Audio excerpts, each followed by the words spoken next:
Hello दोस्तों, आज की इस वीडियो में जानेंगे VLOOKUP वर्सेस HLOOKUP के बारे में कि हम इनका इस्तेमाल किस तरीके से कर सकते हैं। अब देखिए यहाँ पे जैसे कि यहाँ पे मेरे पास टेबल दिया हुआ है ऊपर, ठीक है, और मैं पता लगाना चाहता हूँ नेम के बारे में। तो मैं सिंपल यहाँ पे VLOOKUP लगाऊंगा, यानी VLOOKUP मीन्स वर्टिकल। और उसके बाद जो लुकअप वैल्यू है, यानी कौन सी वैल्यू के जरिए आप इसे फाइंड आउट करना चाहते हो। तो मैंने बोला जो नंबर वाला कॉलम है, ठीक है, मैं उसके जरिए से फाइंड आउट करना चाहता हूँ। और उसके बाद देखिए यहाँ पे लुकअप वैल्यू के बाद कॉमा है, मैं सिंपल कॉमा डाल दिया। और कौन सा टेबल है, यानी कि जो आपका डेटा है, आप कौन से टेबल में से वो डेटा को फाइंड आउट करना चाहते हो। अगर आपके पास कोई दूसरी शीट है तो आप उसमें से भी ये कर सकते हो। उसके बाद फिर कॉमा टेबल के बाद अब यहाँ पे कॉलम इंडेक्स बोल रहा है, यानी कि इंडेक्स नंबर कौन सा है। तो मुझे नेम वाली वैल्यू पता करनी है, तो मैंने सीधा 2 डाल दिया। यहाँ पे जो आपने टेबल सेलेक्ट करी है उसके दूसरे नंबर पे हमारा नेम, नंबर के बाद नेम, तो सीधा मैंने 2 डाल दिया यहाँ पे। और उसका कॉमा अप्रॉक्सीमेट के लिए हम हमेशा 0 रखते हैं, कॉमा बंद और एंटर। अभी देखिए यहाँ पे नॉट एप्लीकेबल आ रहा है। अब जैसे कि मैं यहाँ पे ये वाला जगह डालता हूँ 1010। अब देखिए यहाँ पे आशु है, आप देख सकते हैं यहाँ पे जो 1010 पे आशु, अगर वहीं पे अगर मैं यहाँ पे 1006 डाल दूँ और एंटर करूँ तो आप देखिए यहाँ पे शुभम है, जैसे 1006 आप देख सकते हैं यहाँ पे।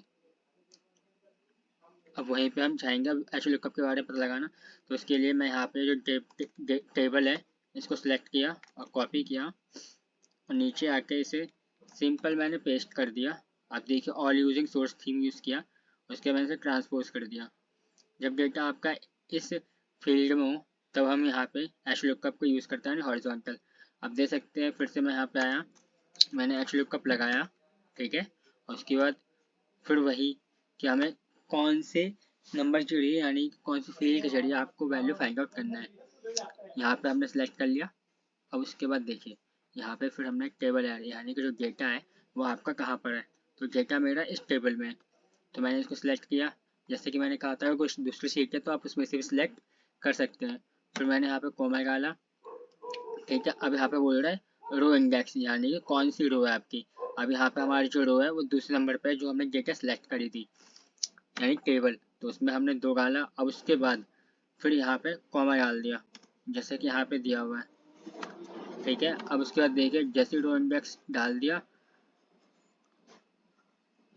हमने यहाँ पे, एक मिनट, यहाँ पे थोड़ा सा गड़बड़ हो गया। देखिए जैसे मैंने यहाँ पे इसे सिलेक्ट कर लिया लुकअप वैल्यू, फिर मैंने यहाँ पे कॉमा डाल दिया। और उसके बाद जो टेबल ऐड है वो कौन सी है, ये वाली। तो हमने एक टेबल सेलेक्ट कर लिया, ठीक है। अब उसके बाद मैंने यहाँ पे फिर कॉमा डाल दिया जैसे इसमें बोला है। फिर उसके बाद रो इंडेक्स, यानी कि कौन सी रो में हमारी वैल्यू दूसरे नंबर पे है जो हमने टेबल सेलेक्ट किया था, 2। और फिर अप्रॉक्सीमेट के लिए 0, ठीक है। मैंने यहाँ पे 0 प्रेस किया, उसके बाद एंटर। अब यहाँ पे भी नॉट एप्लीकेबल आ रहा है।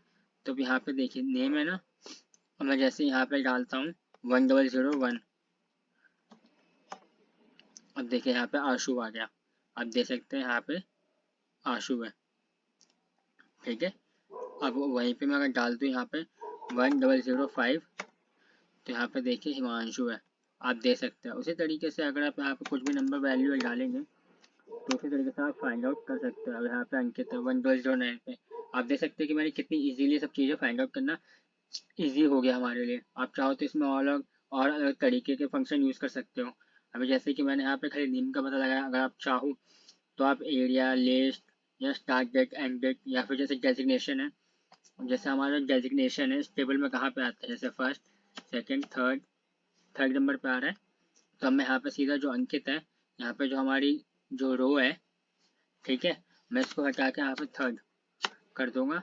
तो यहाँ पे जो डेजिग्नेशन है 1009 की, आप देख सकते हैं यहाँ पे प्रोजेक्ट, यहाँ पे प्रोजेक्ट पे है। अगर वहीं पे ही यहाँ पे 1001 डाल दूँ, अब देखिए सॉफ्टवेयर, ये रहा। आई होप आप लोगों को समझ में आ गया होगा VLOOKUP वर्सेस HLOOKUP, कि हम इसका इस्तेमाल किस तरीके से कर सकते हैं। धन्यवाद।